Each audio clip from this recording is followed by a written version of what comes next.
Ghost Hunting in New England, your favorite spooky podcast.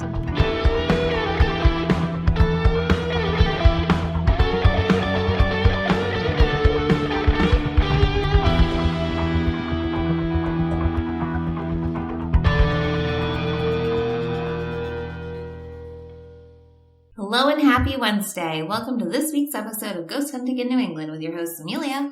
And Liddy the fish. And... Wait, Liddy's a cat. She has a fish. I'm going to do the talking for her. I'm Beth. Yes, Beth and I are recording at my apartment today, and Liddy, my beautiful cat, is here with us with her pet fish. So, today we are going to talk about something very cool and interesting, and that is... our trip to the USS Salem to do the ghost ship last night. Yes. Last night, Beth and myself and my brother and his friend Jessica went on to the USS Salem over in Quincy to do a ghost hunt with the Greater Boston Paranormal Association, otherwise known as the GBPA. And that might sound familiar to a lot of listeners because I did an interview with their co-founder last December, Don DeCristofaro. And he was there with us. He led us on a wonderful tour, and we got to go into a lot of detail and do some techniques there on the boat. And yeah, it was really cool and great. Mm-hmm.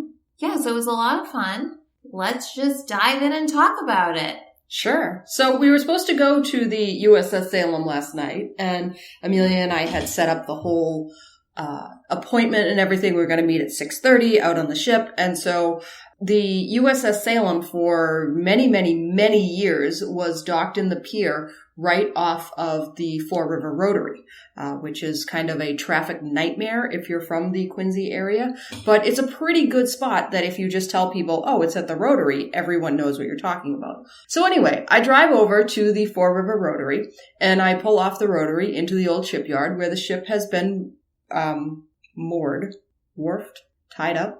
I don't know. I'm not really sure. Yeah, it's just kind of sat on this docked. There's a good word for it. So it's been docked in this one pier for as long as I can remember. And so I pull in and it's not there. But like this is a 714 foot long warship. I can see the thing from the Fore River Bridge as I drive over, and I'm like, what? They've moved it a couple of piers further down. That was kind of the first snafu. But I did manage to find my way over there. I'm really familiar with that area. So luckily, they did have a big sign right out on the main road. I found my way in, and as I'm waiting there, my phone rings, and it's Amelia calling me. Yeah, because I had taken the GPS, which took me to the other side of the boat, where the boat was, and it was all fenced in, and it kept telling me to turn into a gate that was locked. Mm-hmm. And so I was turning around, and then, what did I see, Beth? A ghost? A groundhog. Oh, a groundhog. I saw a groundhog. Randomly? Just out in the wild, in Quincy. And, okay, so we should also point out, this is not really like a rural area that we're in. Like, we're this is a freaking shipyard. This is a major industrial area. We have two very heavily traveled streets on either side of the shipyard, and then one moderately heavy traveled street between the two very busy streets. So, and then on the fourth side, there's, the river. Yeah, it would have been unusual to have seen a groundhog. It was unusual to see running across Quincy Ave. Anyway, so then using my huge brain and asking like 20 people for directions, I found my way to the boat. And there we were, ready to step aboard the USS Salem. Yes, we were probably 15, 20 minutes behind schedule. No, we weren't. No? No, we weren't. Okay. And no, maybe I got there early. No, here's what happened. Beth is outside of her car as I'm pulling in. And I say to my brother, I say, look at the clock. It's 6:34. We're 4 minutes late. And I know she's going to say something. And I want it on record, 6:34. Yeah. But I didn't say anything. You didn't say anything. You were very good about it. Right. I knew you had gotten turned around. And if you had been able to come in through that gate, you would have been spot on time. It would have been early. Right. Okay, so we got there and we walk up. It's huge. And yeah, it was big. So you walk down the pier, which is just a wooden slat pier. First you have to get through the gate that says, please don't come through this gate. But it was actually quite easy to get through because it was not locked. It was not. It wasn't even latched. You just pushed on it and the gate opened. And so we walked down the pier and it goes probably about a third of the way down the ship. So just doing some quick math, we probably had to walk 200 feet down the ship before we could even get on. And we had to walk up a pretty steep ramp to get up to the top. So then we were on the ship with Don and all the other people in the group, and he took us on a nice tour. We went down into what was that big room where we left our belongings? The ward room. The ward room. So that's where it started. Then he took us on this great tour. We learned a lot of history. We got to see the really cool rooms. And this is a tour that's available to just anybody. Mm-hmm. They do this. They run ghost hunts. It's fun, and you learn the history, and they have like the dental room set up. Like there's a dentist on the ship, and oh yeah, that room's all set up, and the surgery room's all set up, and yeah, it's so, even when you're just down there, it's interesting and it's creepy. Very. We went into a bunch of different mess halls where they would all sit and eat their food, the sailors, when the boat was still in use. And so there were 4 different mess halls that we went through. I'm unclear about how many mess halls there were. There were definitely 4, and I'm just trying to think, was there another one? But I don't think that there was. Yeah, we saw the surgery wing. We saw the anchor room. We couldn't go in there. A library.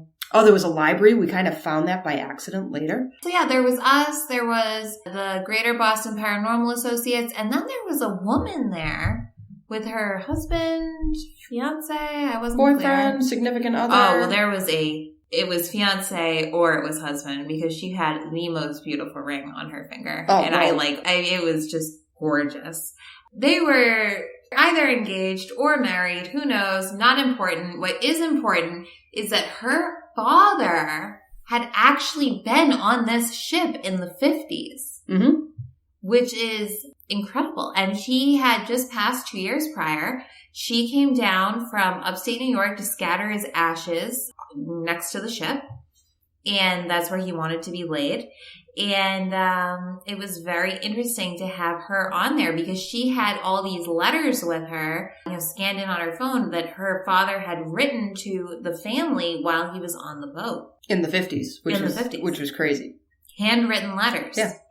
And so that was amazing. And she was also a sensitive, and, it was a nice add-on to have her there. Yeah. We weren't expecting it, and it brought a different component to our tour, which was wonderful. So, we're going around, we're looking at everything, and even while we're there, some people start experiencing things. Mm-hmm. Before even the lights go out. So, Beth, you were one of those people. So, do you want to tell us what you felt? Sure. So, when we did the initial tour of the ship with Don, he left all the lights on so that we could see everything everywhere. And so, one of the very first stops that we had was just outside the wardroom. We were at the dentist's office. And I don't know about you, but I can absolutely believe that there would be spirits of people in the dentist's office who feel chaotic, right? Yeah, because I got my tooth pulled last week. I think I left part of my soul in that room. Yeah, it's terrible. And so as we're standing outside the dentist's office and he's telling, the kind of history of it and the story of what goes on in the dentist's office, I was standing actually just beyond the doors, and something came over and laid its hand on the back of my right calf. Touched me very gently on the back of my calf. There was nothing necessarily scary about it or anything. Just I was definitely touched. I've come to realize more and more as we've done this podcast that is how I experience ghosts. I don't see them. I don't think that I hear them, but I feel them. And they come over, when I was little, the ghost at Grandma's house, touched me. And when we were at the Wyndham restaurant in New Hampshire, that was another ghost that came by and touched me on the leg. And when we were in Beverly. When we were in Beverly, it was touching me on the arm. Yeah. It was actually standing there, holding onto my arm. Right. And so, this was just another one. And so I'm more of a feeler, I guess, than a seer or a hearer. So that happened, and then we walk from there down to the first of the mess halls that we saw, which was the Chief Petty Officer's mess hall. And as we're sitting there in the room, I got that like very specific cat on chest feeling that we've talked about before, just that heaviness. It was a little hard to breathe, but I was also getting very, very overheated and extremely nauseous. And as we kind of talked with other people throughout our course on the boat, other people were having a very similar reaction to different spots on the boat, that they would get the cat on chest feeling, that there were a lot of people who were just like overcome with nausea all of a sudden. And so there's one part of me that's like, okay, I understand. I've spent a long time on boats in my whole life. And one of the things that happens when I go under deck on a boat is I do have a tendency to get seasick. If I'm topside, I'm okay. I was kind of thinking about that a little bit, that like maybe the nausea is coming from just like a little bit of seasickness, because it was a little windy last night. And so it's not that the sea was rough by any means, but it could have been just rocking just enough that my equilibrium was just a little bit off. And so that could have been it. But it only happened in that one room, that one time we were in the room. It didn't happen anywhere else for me, and it didn't happen when we came back to that room later. So, I don't know. Interesting. My brother's friend, Jessica, she started to kind of feel like the cat on your chest feeling a little bit. Mm-hmm. And the other woman, the woman whose father had been on the boat, she was kind of feeling a little funky.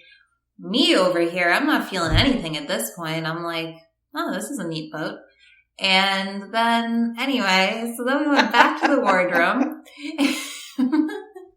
I was like, wow, I'm on a boat. This is cool. We went back to the wardroom, and that's when they shut the lights off. Bum, bum, bum. So that's when, the investigation really kind of got going. And there was a lot of interesting stuff that happened. Mm-hmm. They said it was a quieter night for them than what they usually experience. But, we still got a good amount of stuff, I was impressed by. Okay. So, should we lead into the exciting thing I saw, or should we just... I think we should just drop things in as we tell the story of how the trip went. Great, let's start. Okay. So we shut the lights off, and now we walk all the way down to the aft part of the ship where they have mess hall number 3, where we were hoping that we were going to be able to speak with who they are calling the chief. And the chief, I don't know where he got that name. He's like the cook who hangs out in the third mess. And the idea behind him, I guess, is that he's mad that he's working on the boat and other people are not working on the boat. They're just coming and hanging out and asking him stupid questions. And, and so I guess he is very aggressive towards women, especially, has a whole repertoire of nasty things to say towards them. And I feel like that's been the theme of season 3, like ghosts who hate women. Outside of the episode we did about Jen Reagan. He's not a ghost, but the other ones, unintentional theme. Definitely unintentional. Okay. Well, we'll try to keep that in check in future episodes. But so we're in the third mess, and we're trying to do some different stuff in order to get the chief to really kind of show himself. So Don had a bunch of different techno tricks that he was using. They had one of those really cool, it was on a tablet, and it's a piece of software that it shows. Do you know what the thing was called? That it like tracked the movements? Yeah, when we had the caretakers for the Fairbanks house in Dedham, when I interviewed them, they used it too. And it's some kind of technology they use in video games, like for the Wii. And you get like these stick figures of people when they're moving. So we had that. Anyway, so it's one of those. And so they had that, and it was tracking Don himself. And then they also had a spirit box. Yep. So they had, like, one person was putting on the spirit box, and they would walk down the hallway away from us. And we were asking questions, and they were supposed to be able to hear the spirit responding, and they were supposed to be yelling out the answers. But I think 3 different people tried on the spirit box, and nobody could get any. No one really got anything that night, which was unusual because they had told us a story of someone doing it the week prior, and it was someone who had never been on the boat before and was saying things that lined up when there was no way this person could have known about it. Mm-hmm. So there we are in the third mess hall, and they're talking about the fact that there's this closet around the back where there are a bunch of costumes stored. And so we'll get to why the costumes were there a little bit later. But apparently this is part of the chief's path, that he moves himself from this little alcove area in the mess hall, and he walks down this hallway toward the closet where all these costumes are. And he gets mad and he comes back, and he just kind of goes back and forth through these two areas. So we had sent the person with the spirit box down toward the door to that closet, and they got nothing. And so Amelia had her voice recorder out. So yeah, I mean, so that was interesting. Then we went down to another room. This is where we went back to the second, or the chief petty officer's mess room. Yeah. So the other room.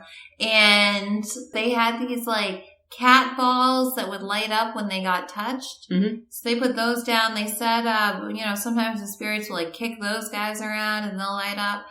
It didn't happen when we were on it, but I believe it happens. So at this point, we start using an Atlas. For those who don't know, that's a machine kind of similar to a spirit box, but it'll also spit out a word, and the word shows up on the front of it. So it'll be typed out too. Mm-hmm. And we got some cool ones. So let us play this one for you right here. I'm sorry, what did it say? It said fish initially, and then said nothing for the whole time we've been in here. Now it just said sacrifice, screw, and then drift. Does it touch me? Screw makes sense, though. That's the propeller. So that was kind of interesting, sacrifice. That's a little spooky when you're on a boat. And screw, they were saying that has something to do with the engineering of it, or... Yeah, I wasn't completely buying into that. I took screw more as go away. I did too, as well as drift. Yeah. I took all of that to be get out of here. Right. We don't want you here. That was how I interpreted it. Not everyone in the room felt that way. No. But that's how we felt. After that, Don took out some dowsing rods. Now, dowsing rods, obviously, when you're dealing with paranormal stuff, some people really believe in it. Always famously, Art Bell's wife was really into it, his first wife. But, not everyone totally agrees with it as a means, but we got some stuff. We can play a little of that here. Is this Nico? Am I speaking to Nico? Okay, thank you, my friend. Sure, we have spoken together, haven't we? I'm gonna ask you again, we've talked about this before. Are you the only one? Are you the only entity in this room with us right now? Are you the only spirit in this room with us? Yes, you are? Okay. All right, thank you. You want to straighten out the rods again, please? And you told me before, I believe, did you die aboard this ship? No, you didn't. But you're here looking for someone, aren't you? You're looking for someone. Yep. Okay, thank you. I know, this is no fun, is it, my friend? But you're here looking for your wife, aren't you? I'm sorry, my friend. I wish we could help you. Can we help you? Is there some way that we can help you? No? So we wish we could help you, but we can't. The other question I'm going to ask you, and I know we talked about this before, is there someone on this ship keeping you here? Yep. Just straighten them out. There you go. Thank you. Yeah, there's someone on this ship who won't let you leave. Is that right? Yeah. Okay, you want to straighten out the rods again, please, Nico? Is it a someone or a something? Oh, K2 just... Nico, is the entity that's keeping you on the ship Human? Is it a human spirit? What'd you get? Nothing. Yeah. Are you afraid to answer that question? Will that question get you in trouble? Yep. Okay, that's all right. That's okay. I'm going to let you go, my friend. We'll talk again, though, right? You and I? Sure we will. So yeah, Don felt he was speaking with Nico, who is a man who hadn't died on the ship. He was just looking for his wife and seemed to be stuck there. So these people, the GBPA, their kind of thoughts right now is that there could be an entity on the boat that's kind of holding these other spirits in.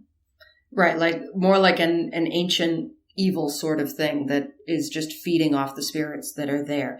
And this is something that has really kind of come up more recently for them, and they're getting more and more information on that each time they manage to make contact with and speak with a spirit. One of the psychics on there said that Nico wasn't supposed to be talking to us because that spirit could get mad, and it was pretty wild. But then they told us an actually very creepy story. Do you want to tell the story, Beth? I kind of would, because it's kind of frightening. So this other entity, Don had been saying that he really wanted to talk to the other entity, and he was getting very frustrated that the other entity would not come and speak with him, and instead was always just kind of sending Nico particularly to come and talk with him. But Nico couldn't really talk about anything because the big entity spirit was going to punish him.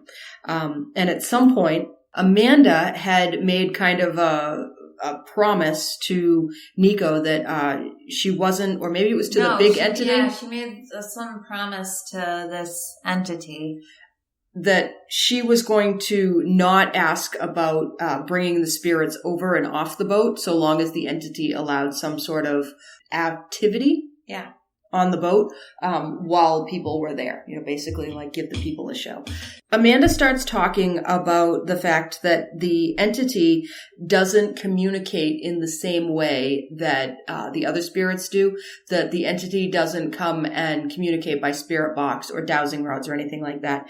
And there had been a man on the ship named Jeremy who was going along, and Amanda had seen this dark shadow actually come and like settle over Jeremy, and Jeremy doubled over just in laughter, in this maniacal, frightening laughter, and was like, "You're never going to get everyone out of here." And just the whole thing was very scary to everyone who had witnessed it, and they had to hustle Jeremy off the boat. And I think that I should have asked a few more follow-up questions about what had happened with Jeremy. Like, did the entity like let go of him, or like kind of like what happened with that? But that it was just all such a frightening story right there, that this was just some random person who was on the boat for the first time got basically possessed by the evil entity that's living on the boat. They had mentioned that Jeremy's very sensitive. Mm-hmm. So he must have communicated that to them beforehand. But yeah, no, that was frightening. So around this point, I had like a ton of coffee, so I got to pee. And so I walked down to the bathrooms with Eva, one of the other women, and my brother. And we're walking back to the room, and we're in a ship and it's dark and there's a lot of like red light from like exit signs, and we're walking down, and I look down this hallway and there's a man standing there probably like 2.5 feet from us. And so I look and I just see this guy, and then I look again and the guy is gone, and that was a ghost. And so I was a bit shaken up, and you can actually hear my reaction here because I had my recorder out to catch it. So this is it. And they were on the same deck as us, just further down, and they said they could hear the running, but it sounded like it was running towards them, where for us in the room we were going in now, it sounded like it was above us. And as we're talking, it happened a second time, where it started in the same place and went right above our heads. Oh, wow. Oh, it was so cool. Do you come on here a lot? Yes. Since last year, or the year before. It's starting to blur at this point. Someone was right there.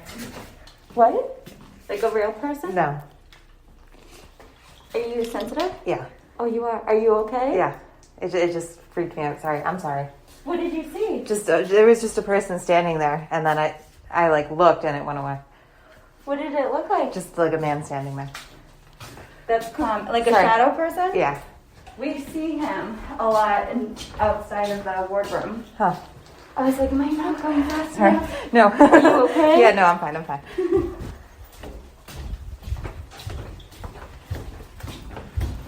Sorry about that. That like never happens to me. Was that just him just standing there? It was just a person standing there. So she just saw a shadow person. Yeah, there's a guy standing right over there. She's Yeah. like running past. I just like took two big steps Did I just say because I was like something walking wrong? and I saw someone. So like you go like this, like halfway, and there was like a man just standing there. Up forward. And then I looked, and then they were gone, and that's when I was like, Said it whoa. was By the woodroom? No, just past, like so Right just a there. few feet away. No shit. Just standing there. She saw it. I wish I saw it. And as you can tell, it's embarrassing. I was trying to be cool and be like, oh, no, I'm fine. I'm not that scared. But, it was just startling. I think it's always startling, you just see a man and then he's not there. I don't know if I totally would have referred to as, how do you define a shadow person, really? I mean, it's one of those things, if anyone had been standing there, they would have looked like a shadow because they would have been backlit by red light. Okay. So, that's where it gets kind of weird. So you couldn't see any features or anything? No, and it was literally, we were just walking down. It's like you walk down anyway. You just walk real fast. You don't see anything. So the lights were off. And then, when I went to look back, he was gone. So. Was he dressed like a sailor or? Yeah. Okay. Could you see clothes or could you just see like the silhouette from him being backlit? I'll show you this photo I have of Will and Jess, which these people can't see. But I'm a very good describer of stuff. So you see how my brother's there and you can like kind of see his clothes, but not really like make it out? It was that, but the light was behind them, not on the side. Does that make sense? Yeah, it makes total sense. Also, Will looks like he's looking at me like a crazy person in this picture. Will is a crazy person. So yeah, it's like seeing someone who is backlit, but it's bright enough that you can make out clothes and different features. You just can't see the colors of them, but you could definitely see the shapes. If you're old school like me and you spent a lot of time in a dark room, like a photography dark room, that's what it's like. Oh, like, okay, that's gotcha. What it looks like when you're on this boat because you have the red lights, the same as we have in dark rooms. So, you can make out people, like, I would say you could see, like, let's say, like, a highlight on an ear, but you would not be able to, like, make out a full facial expression. Right. Makes sense. Okay. That's what I saw. So it seemed like somebody dressed in an old sailor uniform? I don't even know if I'd say a uniform. I'd say, like, a tight t-shirt. Okay. And probably like pretty tight pants. Does that make sense? Okay. Like the and so this person, pants. all right, was trim. Yes. Okay. Yes, definitely a man. 100% a man. 100% man, trim, crew cut, in shape. Yes. Didn't say anything. Didn't gesture to you at all. No, literally, I was just walking by and I saw it, and then I looked and it was gone, and I was. As you could hear in the clip, a little nervous about the whole thing. I'm in the dark. I'm already on a boat. We all know I don't like boats. And, but it was fine. It was fine. And then we went back and... You were glad you had already used the bathroom. I was very happy, yeah. That was cool. That, for me, that's enough. That's all I need. I wish I got a photo. I didn't, but... It's one of those, like, how could you have known to have, like, your camera out for every single second, right? Well, all my time I spent in the dark rooms, you'd think it would have taught me something, but what can you do? Okay, so things had kind of, like, wrapped up in the CPO mess. We hadn't seen any of the cat balls move. We had gotten kind of mixed signals from the obelisk. The words that were being read by, was it Eva? Mm-hmm. Was reading the words off. She was reading them off the printout. Yeah. But there was also a speaker that was saying things. And I think that what Amelia and I both noticed was that what we were hearing the speaker say was much different than what Eva was saying was on the reading. And so, you know, we heard things like Loretta, we heard haunted, I heard can't. They thought it was get, but I definitely heard can't. It was a very unnerving experience that so many people could be there and hear such different things. And so Don was getting kind of frustrated with the CPO mess hall. And so he was like, let's go down to the closet, you know, where they think that the chief is stuck. And so this is where I kind of wanted to talk a little bit about why there are all these costumes in this closet. So the USS Salem has been docked in Quincy for 25 years. And so they've had a couple of different instances where they have had haunted ghost ships that they decorated it like a haunted house for the month of October, and they charge an admission for people to come through and go through the haunted house. And so they did it, the people who own the USS Salem had done it back in the 90s. And then Ghost Ship Harbor did it for 2016, 17, and 18. And so Amelia had gone to the ghost ship back in the 90s. Yeah, when I was a kid. I went, it was me, my brother, and the Ziad family who lived down the street. And Mrs. Ziad was my Girl Scout troop leader, and we all went. And I just remember that Ahmed, the son, he got really mad because I was in the front and I kept screaming really loud every time something like jumped out at me, and he was like, it ruined the scare for me. He was like 6. Maybe he should have gone first then. I guess so. In 2016, a new company took on doing the haunted house on the ship. And apparently it just all went really poorly. It was a really good, experience. Actually, I went on it, I think in 2017, maybe. I had gotten like a Groupon ticket or something, and Sean and I just went for like a fun little date night. And I didn't experience anything out of the ordinary. But there are a couple of things that happened. In 2016, 4 men broke into the ship, and they hung around for a couple of hours. They really didn't do any damage necessarily. They just kind of like ran around and looked at a bunch of stuff, and they stole a couple of 2-way radios.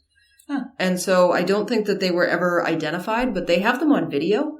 Okay. So it was just kind of a strange thing, like who breaks into a retired Navy ship to just kind of hang around for a couple hours, but whatever. That's the idiots I went to high school with getting drunk. I don't know.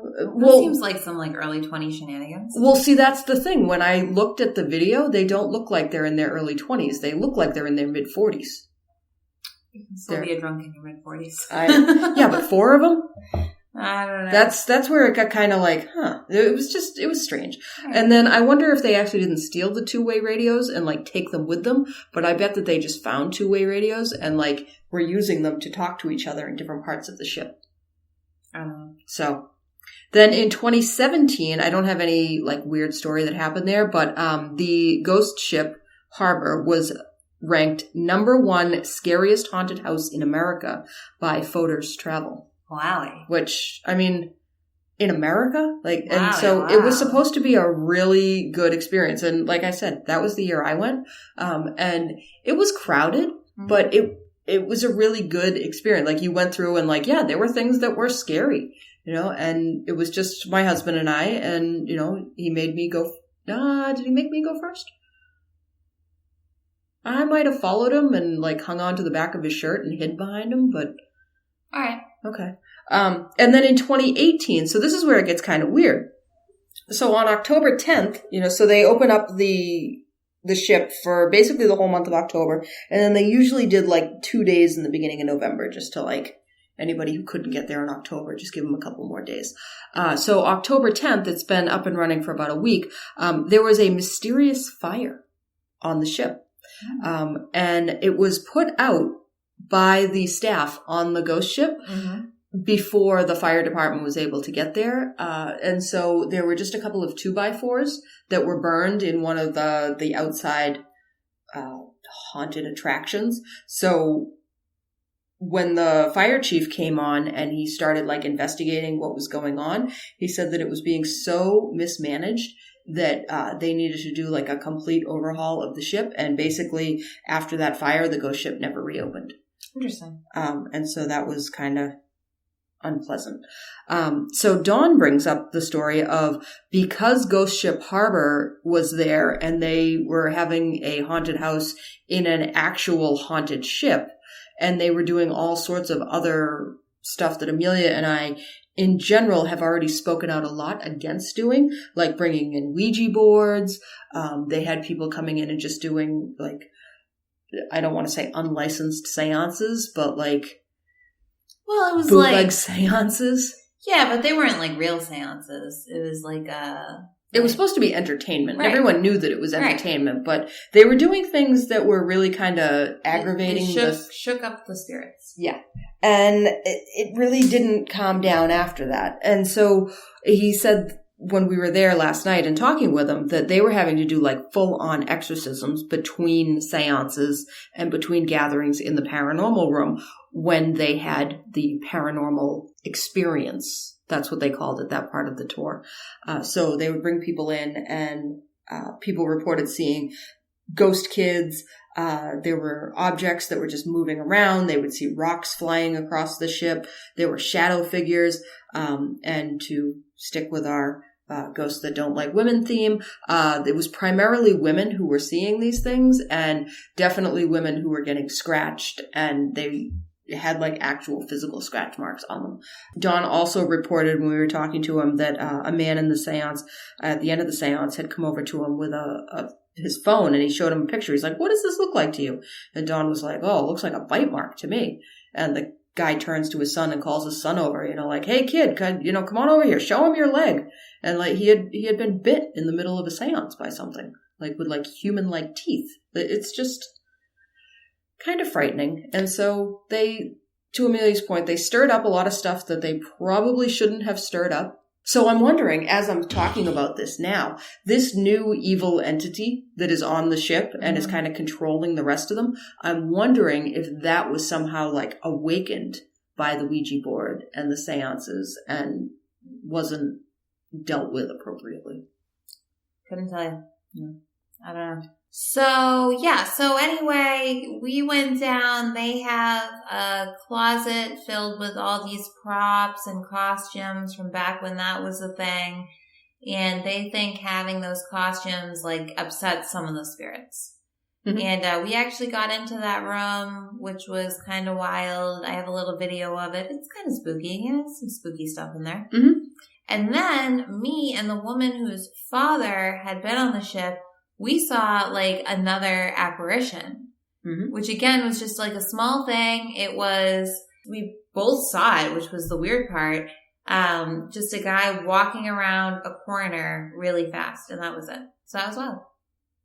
So I was kind of thinking about that guy walking around the corner, and I talked to Dawn a little bit about this after we had all walked down the hall to where you had seen this apparition. And so one of the things that happened as he and I were kind of standing there is somebody had come out in the hall back from the CPO mess. Yeah. And you said this to me last night. I did?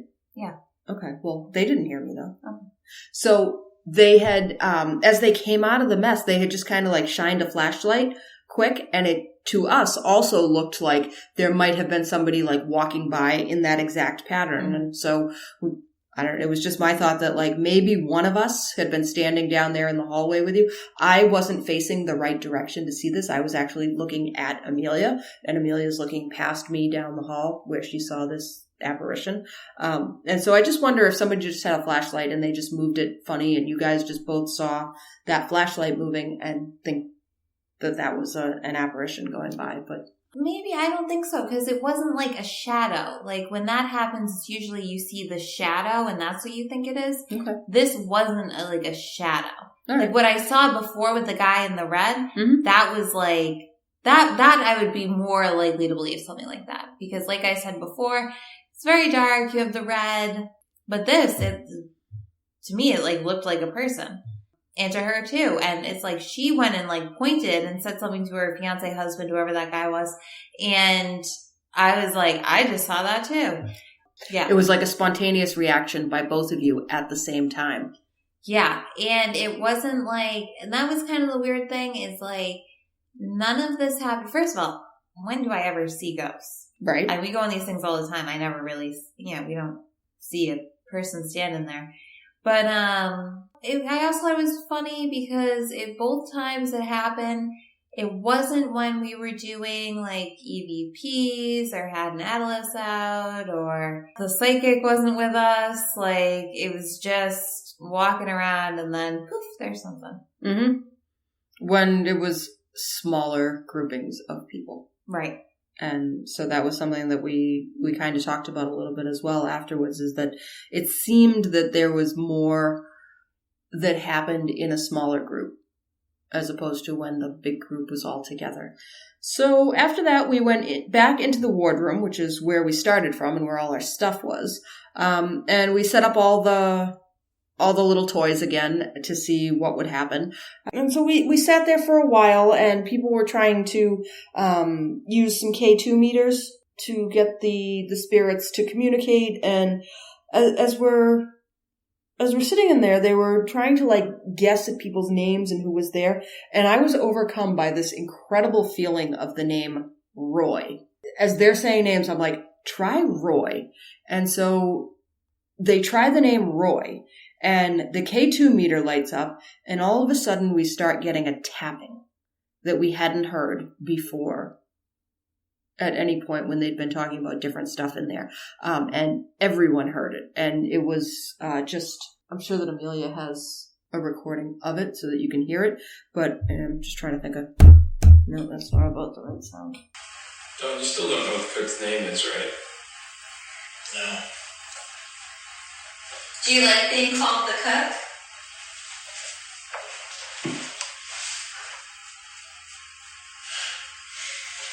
I'd like to settle on Otto. Otto? Is that your name? You got a time on notification. Otto. I have a really strong feeling about Roy. Roy? Roy. Roy, is that your name? Or is there a Roy in here right now? We got Roy? If that's someone's name in this room, can you make that light go up to yellow at least, just so we know it's real? No, my neighbor Roy. What is that? Is that the thing? It's right behind me. It's right behind me. Something up on the wall right behind me.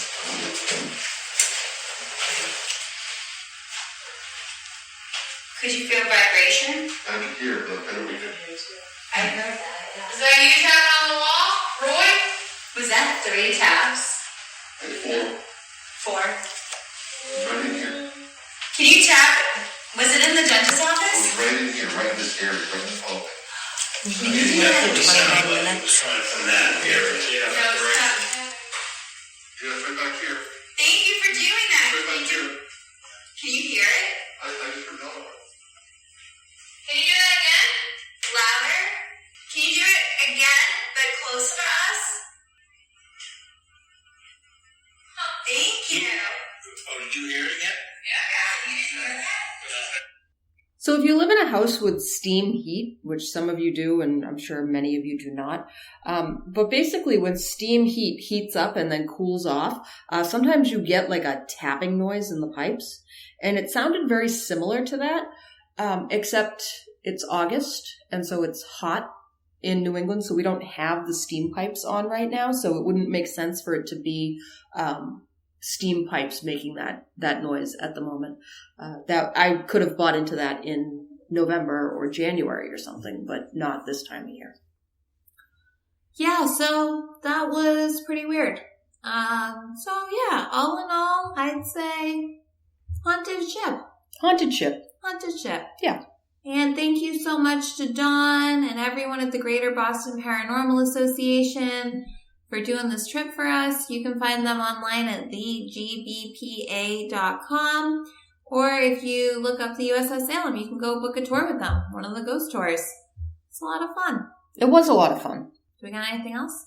Do we have any reviews or emails or anything that we wanted to? We have reviews. Yay. So our review this week comes from Jen K Thinks By, which I'm pretty sure is Jen from me. And that is titled, You Guys Are the Best. We are. It's true. Thank you for noticing. So glad you're back. Looking forward to season 3. Well, thanks, Jen. We are so happy to be back, and we are looking forward to it too, including next week's episode, which I think is going to be excellent. Yes. And that is that we are interviewing Tom Reed of the Berkshire UFO incident, sometimes called the Sheffield UFO incident. Many of you may have seen him on Unsolved Mysteries, the new Netflix version. So we are going to talk to him. He was abducted by aliens. He has a park out in the woods to prove it. And so we're going to be chatting with him and finding out a lot more about what went on. Yeah, and we get to ask him all sorts of questions. So if you have a really great question for us to ask Tom Reed, just get your questions to us by August 24th. So that we can have them all ready when we talk to him on the 25th. So you can email us, ghosthuntinginnewengland@gmail.com. Or reach out to us on social media. Instagram @GhostHuntingInNewEngland, Facebook.com/GhostHuntingInNewEngland, Twitter, GhostHuntingNE, or our website, which we still haven't updated, GhostHuntingInNewEngland.com. Thank you guys so much for listening, and as always, happy hunting.